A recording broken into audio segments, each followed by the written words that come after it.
आपण निजे देखुवे जिते 70,000 पाखापाखि जनसाधारण अच्छा सभास्थली में 50-60,000 ऊर्ध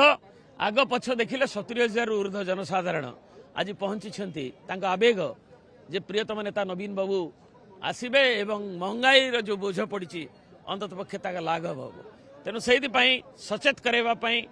जो महंगाई सरकार जोटा कहले डबल एम सरकार मान्यवर श्रीयुक्त नवीन पट्टनायक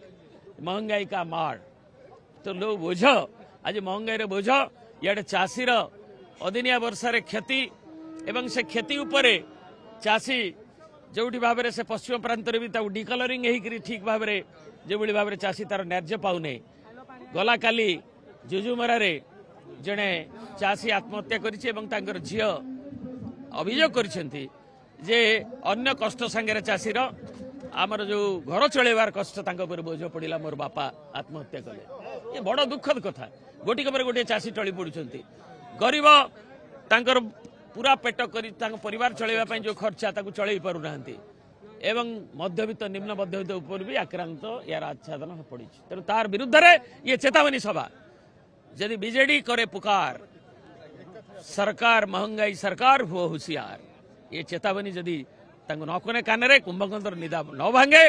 ताले रास्तार घाटे बिजु जनता दल लोक नहीं नब।